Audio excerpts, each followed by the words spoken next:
A mother found her daughter that morning, but the daughter she found was not the one she left.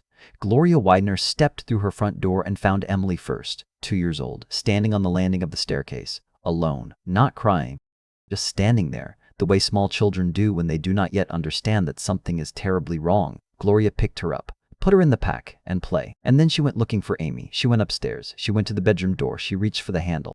And the silence on the other side of that door was the loudest thing she had ever heard. To understand what was waiting behind that door, you first have to understand who Amy Weidner was. Because this case is not just about a murder, it is about what the world lost when Amy died. South Indianapolis, 1989. Working-class neighborhood, quiet streets. Gloria had been raising 4 kids completely alone after her divorce, working full-time, no backup, no safety net. Amy was the second oldest, and without anyone asking her to, she became the backbone of that house. She cooked dinner. She managed the younger kids. She ran the chores. Her brother JP, 1 year older, her sisters Tanya and 12-year-old Cassie. Amy was the one they all leaned on, not because she had to be, because that is just who she was. At school, she was an honor student. Clarinet in the band, French club, math club, cheerleader for the wrestling team. Her French teacher, Jody George, said it plainly. The most important thing about Amy was her work ethic. But none of that is what made Amy extraordinary. In 1987, when Amy was 14 years old, she got pregnant. And for 5.5 months, she told absolutely nobody. Think about that. A 14-year-old girl carrying a pregnancy, going to school every single day, sitting in class, eating lunch with her friends, coming home to her mother, and holding that secret completely alone. The mental weight of that. The daily performance of being fine when everything inside you is terrified. She wore baggy sweatshirts. Nobody noticed. Not Gloria, not her teachers, not her friends. And then one evening she could not carry it anymore. She went to her mother crying. And through the tears, she said the thing she had been most afraid to say. "Mommy, I don't want you to hate me." Gloria told her she could never hate her children. But the anger was real, because the father was Tony Abercrombie's 17 years old, JP's best friend. That betrayal cut deep. Gloria made it clear Tony was out of the picture. Amy was keeping the baby, and school was not optional. On October 25, 1987, Amy gave birth to a daughter. They named her Emily. 6 days later, 6 days, Amy was back at school. Not weeks, not a month. 6 days after giving birth, she walked back through those doors, caught up on everything she missed, and kept going. Jody George said it herself. Not many grown women could do that. And here is the detail that tells you everything about Amy Weidner. After Emily was born, her grades went up. Not down, up. She made the honor roll. She started talking about IUP-UI, Indiana University, Purdue. Gloria thought she would become a French teacher someday. She probably would have been a great one. That Halloween, Amy dressed up as the Jolly Green Giant. Emily was Sprout. They went to a party together, this young mother and her baby in matching costumes. And by every account, Amy was completely at peace with the life she had chosen. Her teacher, Jody George, had a daughter named Molly. And Amy, this teenager who was technically still a child herself, would ask Jody questions about parenting, offer small pieces of advice. One day, Amy looked at her teacher and said, "You know what you should do? Get Molly a coat this year," a 16-year-old, giving her teacher parenting advice. Nobody in that house knew that the next morning would be the last normal morning they would ever have. November 13th, 1989. Amy woke up with a sore throat. Simple as that. Before Gloria left for work, she asked, "Do you want me to take Emily to the babysitter?" Amy said no. "Leave her home with me today." While Gloria sat at her desk that morning, she started calling around 9:30. No answer. Called again. Still nothing. Asked her neighbor to go knock on the door. The neighbor knocked. Nobody answered. Gloria got in her car. When she walked through the door, Emily was on the landing, alone, unharmed. And that word, unharmed, should stop you cold. Because it means the killer saw that child. He was in that house with a 2-year-old girl, and he made a choice. Why did he leave her alive? That question would haunt this family for 22 years. Gloria put Emily in the pack and play. Went upstairs, reached for the bedroom door handle. No sound from inside, no movement, just silence. She opened the door. What Gloria saw in that bedroom, she has never been able to unsee, not for one single day of her life. For a long time, she could not even use the right word. She would say, "Before Amy died, after Amy died," like it was something that just happened on its own. But another human being did this, and that human being was still out there. There was a killer in that house, and he left something behind. Something that would wait for 22 years. Amy was on the bed. The scene was devastating. It was clear a violent struggle had taken place, and the evidence suggested she had been physically and personally violated before her life was taken. She had fought with everything she had. Captain Jack Gelker was one of the first officers through that door. He said it simply. Years later, it was a scene you do not forget. What the scene told investigators before a single interview was conducted, Amy did not go quietly. She fought hard and pressed flat against the wall in Amy's own blood. A full, clean palm print. Not a smudge, a full print. The killer had touched that wall on his way out and left behind the one thing that could destroy him. Police cut that entire section of drywall out and preserved it. That print would sit in storage for the next 22 years, waiting for someone to care enough to use it. A few days after the murder, a detective sat down across from Emily with a set of finger puppets. He did not ask questions, he just watched. What Emily showed him, using those puppets in her 2-year-old way, was a little girl running back and forth. From her room to Amy's room to Gloria's room, she recreated it without being asked.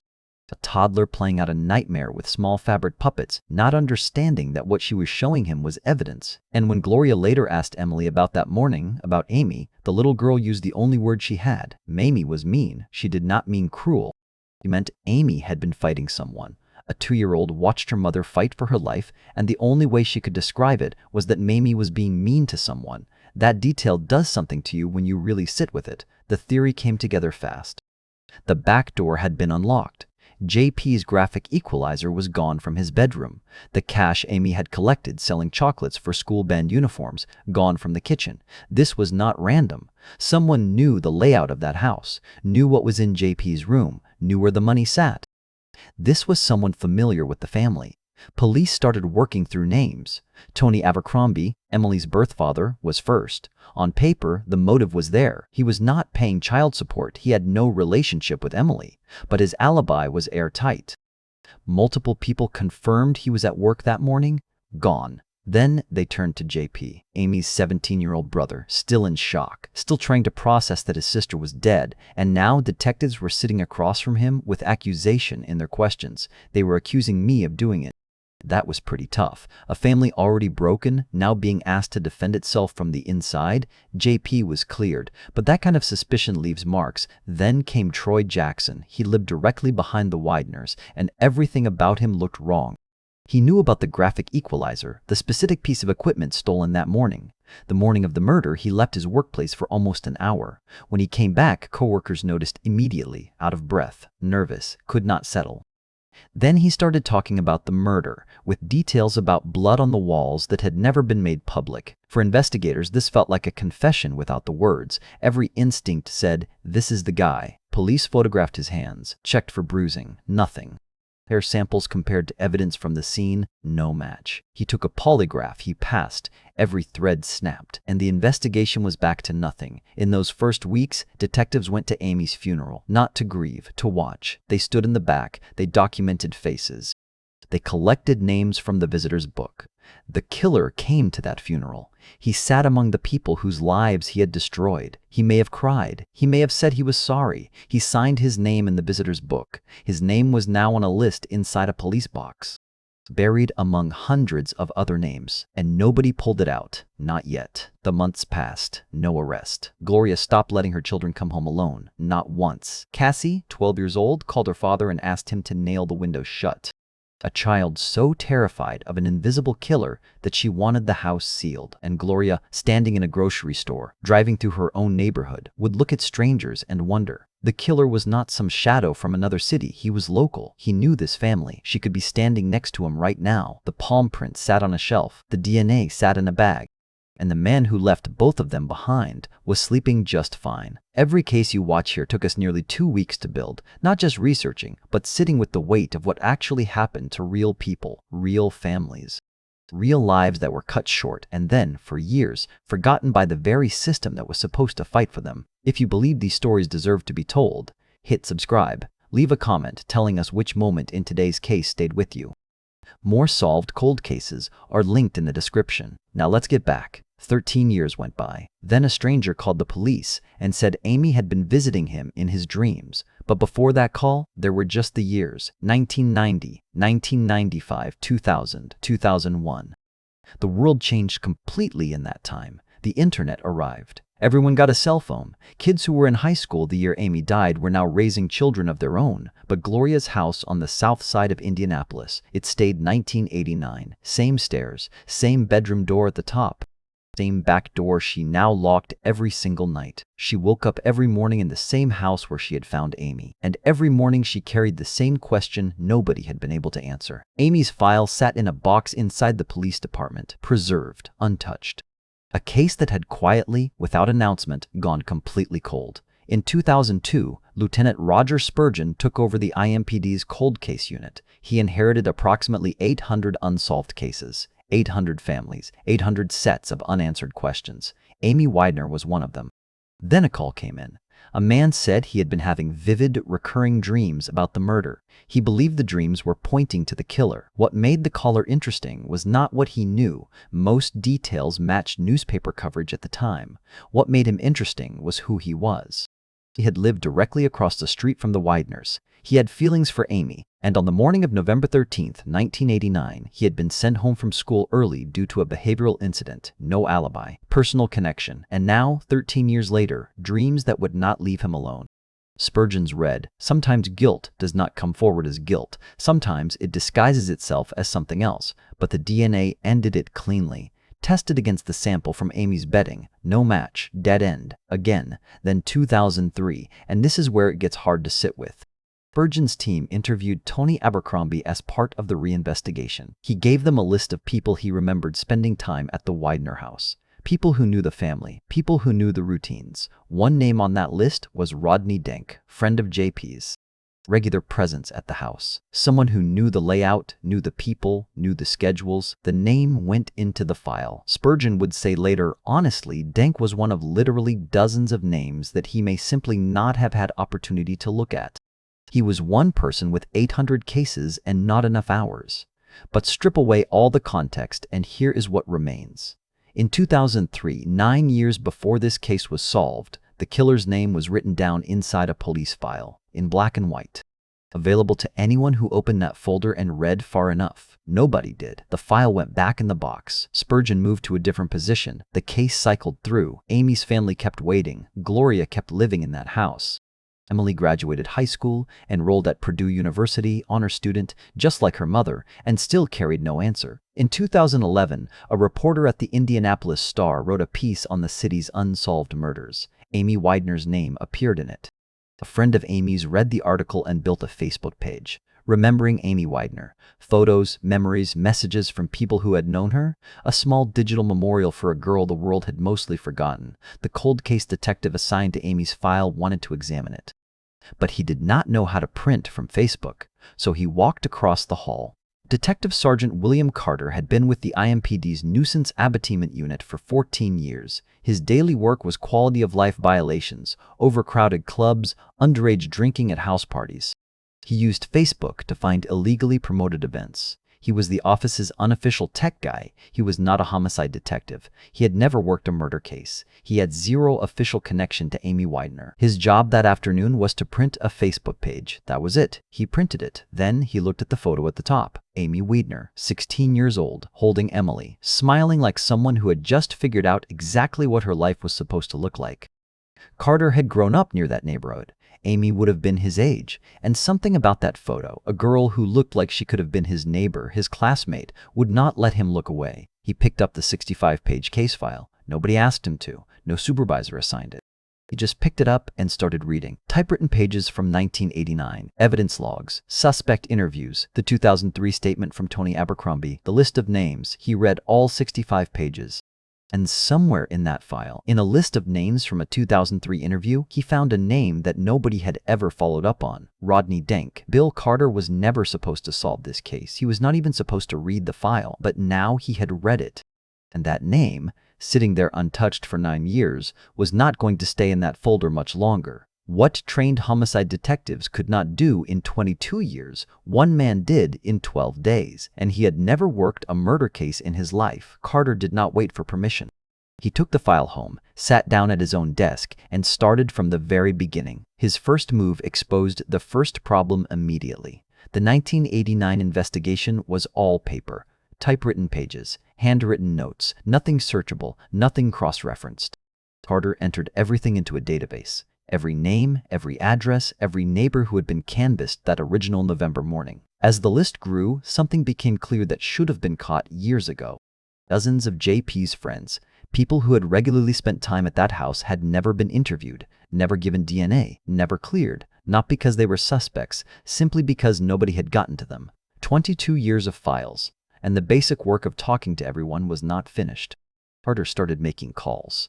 One of those calls went to Joy Haney. She had lived directly across the street from the Weidners in 1989. She had known Amy, known JP, known who came and went from that house.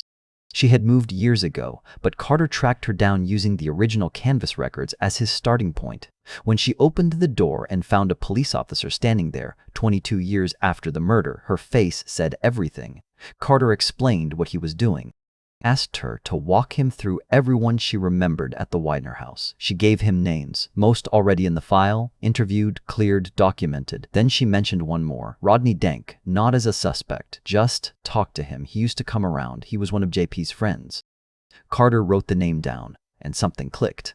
Because that name was already in the file, it had been sitting in Abercrombie's 2003 statement for 9 years, mentioned once, never followed up on, never cleared, 2 separate sources, same name, never contacted. Carter ran Dank through the system. What came back was the picture of an ordinary life, 40 years old, divorced, 1 son, currently living with his mother on the east side of Indianapolis, working at a local auto shop, no outstanding warrants, no current investigations. A completely normal, unremarkable existence. Carter drove to the house. Dank was not home. His mother answered. Carter left his card and asked that Rodney call him. Just routine questions about an old case. Dank called the same day. Calm, cooperative. Said sure he would sit down and talk. They set a time, set a date. Carter arrived at the house for the appointment. Rodney Dank was gone. Not just not home, gone. His mother told Carter she had not seen him in days and was thinking about filing a missing persons report. Dank had quit his job, cleared out his bank account, and walked away from everything without telling anyone where he was going. A man who agreed to talk to police had vanished. No job, no explanation, and his bank account empty. Carter ran Dank's full arrest history. 1991, battery charge. 1997, larceny. Both arrests had produced prints. Both were in the system. Carter pulled the 1997 prints and walked them down to the latent prints department. His stated goal, to colleagues, was simply to clear Dank and move on. Routine elimination. One more name crossed off the list. He left the prints with forensics and went back to his desk. Later that same day, forensics called back.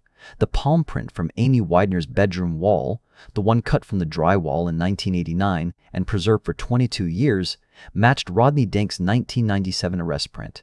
Exact match. No ambiguity. I was kind of shocked.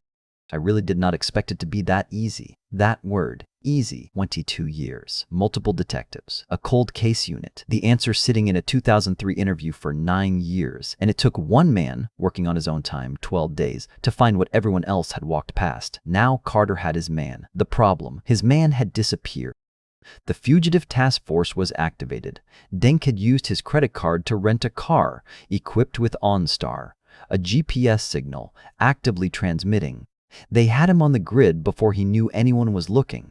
The signal placed him on the east side of Indianapolis, at a friend's house. He had not even left the city. Before the task force moved, Carter called Gloria. He told her they had identified a suspect, someone connected to the family. He did not give a name. Gloria's reaction was not relief, it was fear. She asked one question. Is it someone we know? The silence was its own answer. The Weidner family waited. The task force closed in, and the man who had been a ghost for 22 years was finally in the light. The light was closing in fast. For 23 years, they believed a stranger had come into their home. They were wrong. When officers located Rodney Dank on the east side of Indianapolis, he was stepping out of a friend's house, 40 years old, ordinary looking, the kind of man you would pass in a parking lot without a second thought. He saw the officers, and he screamed, "I didn't do it," not confusion. Not questions. The moment he saw law enforcement moving toward him, the first words out of his mouth were a denial, which means part of him had been waiting for this moment for 22 years. He became desperate. He produced a weapon and attempted to harm himself in a final act of defiance before officers were able to subdue him with a taser. An officer moved around behind him and fired a taser. Denk went down. He was taken to Wishart Hospital, handcuffed to the hospital bed, and that is where the interrogation began. Over the next 48 hours, detectives questioned Rodney Denk on video. What emerged was not a clean confession. It was something more revealing, a man trying, even now, to control the story. He admitted he had been watching the Weidner house for weeks before November 13th. He had seen the cash Amy was collecting for band uniforms. He knew about the equalizer in JP's room. He chose a Monday morning deliberately. School day, Gloria at work, house should be empty. He went to school first, checked in for attendance, then slipped out between classes and walked to 3910 Terrace Avenue. He entered through the unlocked back door. He was in JP's room, taking the equalizer when Amy came around the corner. His words on camera, "I didn't know she was in there. I was in John Paul's room taking the radio, and she came around the corner and I hit her in the head." But instead of stopping there, he started adding someone else to the story. There was another person, he said, someone named Bucky or Buck. Maybe it was not Buck. Maybe it was the other guy.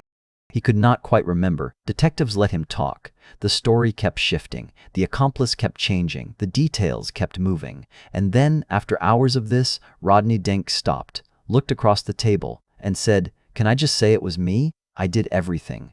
That was the moment.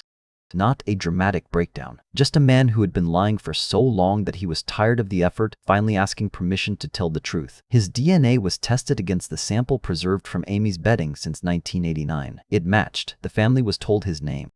J.P. Weidner, Amy's brother, the boy Rodney had called a friend, stood in silence trying to process what he was hearing. And then he said the thing that cut through everything else. "He was at the funeral with us. How can you commit this brutal murder and then 2 days later sit with us and mourn?" Because Rodney Denk had done exactly that. He killed Amy on a Tuesday. He stood in the funeral home that same week, surrounded by the people whose lives he had destroyed, and played the role of grieving friend. He signed the visitor's book. His name, in his own handwriting, was on a list police had collected at the service. That list had been in the file for 22 years. And his name, added separately in a 2003 interview, had been in the file for 9. He had never once been contacted. While investigators were building the case, they discovered something about Rodney's son that stopped everyone cold. In 2009, 3 years before Rodney's arrest, his teenage son Dylan had been convicted in the tragic loss of his own mother's life. It was a shocking parallel of violence occurring at nearly the same age. During Dylan's case, a social worker recommended releasing him into his father's custody. The judge ruled against it, a routine procedural decision made without any knowledge of Rodney's secret, and it accidentally protected Dylan from being placed in the care of a man living with a 22-year-old murderer. Sometimes the system fails for decades. And then, without knowing why, it gets one thing right. June 14, 2013, Marion County Courthouse, 23 years, 7 months, and 1 day after Amy Weidner was killed in her bedroom. Rodney Denk pleaded guilty to murder and rape. The sentence, 50 years for the murder, 15 years for the rape, served consecutively, 65 years total. He will not be eligible for release until he is 73 years old. Gloria Weidner had prepared herself to feel rage when she saw him. She had spent weeks bracing for the anger she assumed would come. But when they brought Rodney Denk into that courtroom, she felt something she had not expected. She said it outside the courthouse, quietly and clearly, in what became the most important line of this entire case. "I thought I was going to see a monster, but who I saw was Rodney." For 23 years, 7 months, and 1 day, we believed a stranger had come into our home. That is the truth this case keeps returning to. The most dangerous person in Amy's life was not a stranger. He was familiar. He was trusted. He was the kind of person you let into your house without thinking twice. Because why would you think twice about someone you already know? Emily Weidner graduated from Purdue University with honors, her mother's work ethic alive in her, carrying forward. She moved to California the year after graduation. She said she could not be who she was supposed to be in Indiana. The weight of that place, that history, that unanswered question had shaped her in ways she was still trying to understand. At her graduation, her old French teacher Jody George, who had taught both Amy and Emily, pulled her aside. "I know your mother would be so proud of you right now." Back in Indianapolis, Gloria eventually changed Amy's old bedroom. The room where Amy died is now where the grandchildren sleep when they visit. One thing remains from Amy's time: a hat on the door. Everything else has been replaced. Amy's not in that room anymore. Amy's in me. And Bill Carter, the nuisance abatement officer who was only supposed to print a Facebook page, maintains Amy Weidner's Find a Grave memorial to this day. He created it. He updates it. A man who had no official reason to care about this case decided to care about it anyway. And because of that single decision, a family got the answer they had been waiting 22 years to hear. A 2-year-old girl lost her mother that morning. She never remembered it, but she carried it every single day. And somewhere in a prison in Indiana, the man who caused all of it is counting the years, while the people he hurt are still learning how to live. Ellie, your thoughts below. Do you think Rodney Dank acted completely alone that morning, or does the way he kept changing his story make you think someone else was in that house? If Bill Carter had never picked up that file, if he had just printed the Facebook page and walked back to his desk, do you think this case would ever have been solved? Amy's palm print sat on a shelf for 22 years. Her killer's name sat in a file for 9. What does that tell us about how we treat cold cases and the families waiting on the other side of them?